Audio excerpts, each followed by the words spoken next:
નાખીએ કટલેટ. અને કટલેટ ઘરના બધાની ડિમાન્ડ છે કે તમે બનાવો કટલેટ, કેની પણ સૂજીની અને વેજીટેબલ્સની.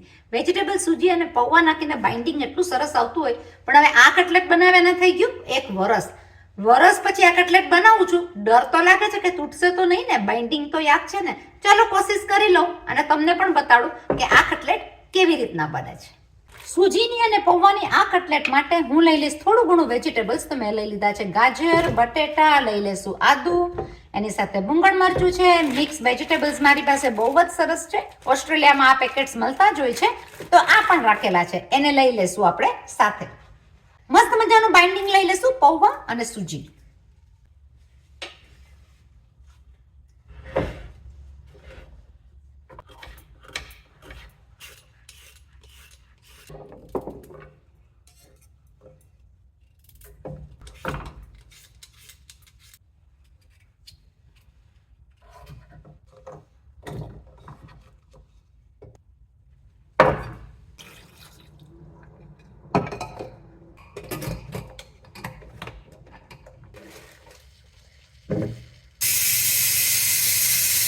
કોથમીર મારી પાસે એટલી નથી રહી, તો જે પણ છે એના દાંતા સાથે પણ હું કાપીને લઈ લઈશ.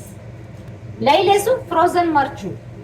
ફ્રેશ વસ્તુ તમારી પાસે હોય તો તમે ઈ જ વાપરી શકો, બાકી તો જે અવેલેબલ હોય એને આપણે યુઝ કરવું પડે. તો હું લઈ લઈશ થોડું એવું આદુ. લઈ લેશું થોડો કાંદો.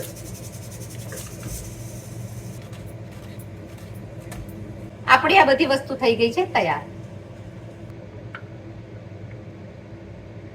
વેજીટેબલ સૂપનું પાણી કોઈ પણ રસોડાની વેરાયટીમાં કામ આવી જશે, લોટ બાંધવાથી લઈને શાકની અંદર. હું સ્મેશ કરી નાખીશ આખું પાખું, જેથી કરીને થોડા ક્રંચ આવે તો આવે મજા. લઈ લેશું આપણે 1/4 કપ પૌવા. પૌવાને ધોઈ નાખશું 1 થી 2 પાણીમાં. ધોયેલા પૌવાનું પાણી લઈ લેશું જાળમાં. હું લઈ લઈશ બધા પૌવા મસાલાની અંદર. લઈ લેશું આપણે કાપેલી કોથમીર, આદુ અને ઝીણા ઝીણા કાપેલા કાંદા. લઈ લેશું થોડા એવા ચીલી ફ્લેક્સ, જેથી લાગે પણ કલરફુલ અને લાગે ડીશ એકદમ સરસ. માપથી મીઠું. કલર વધારવા માટે થોડી એવી મરચાની ભૂકી. સ્વાદ વધારવા માટે 1/4 ચમચી જેટલું ગરમ મસાલો.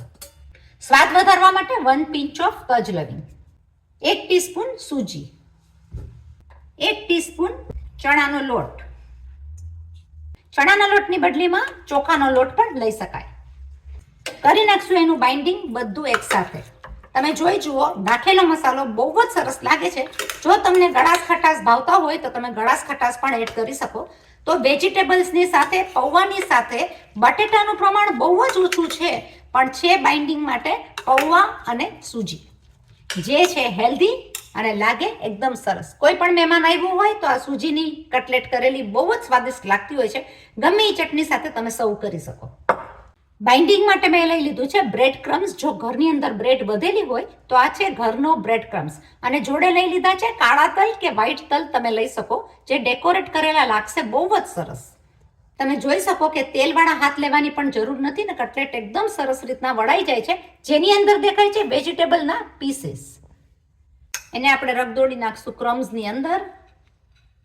આપણે મિક્સ કરી નાખશું તલ અને ક્રમ્સની અંદર. આ રીતે વાળી લેશું બધી કટલેટ.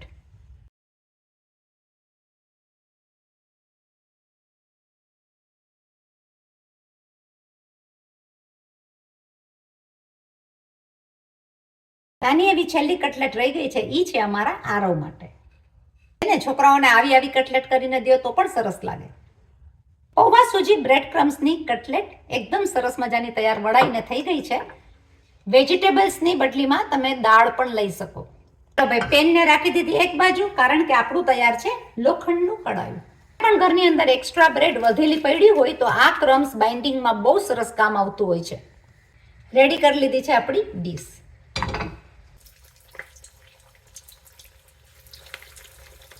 આ કટલેટને તળવી પડશે ફાસ્ટ તાપે. ફાસ્ટ તાપે તળશો તો કટલેટ જરા પણ તૂટશે નહીં. જુઓ તમે, કટલેટ એકદમ સરસ રીતના થવા માંડી ગઈ છે. ફેરવી નાખશું એને બીજી બાજુ. આપણી આ કટલેટ થઈ ગઈ છે તૈયાર, વેજીટેબલ સાથે હેલ્ધી વસ્તુ.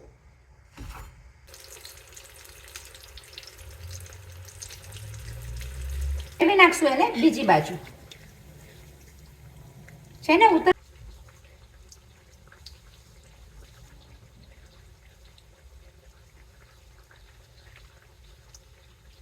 બધા જ મસાલા સાથે વેજીટેબલ્સના ક્રંચ મોઢામાં આવતા લાગે એકદમ જ સ્વાદિષ્ટ. અને જુઓ તમે, કરકરી થઈ જશે એકદમ.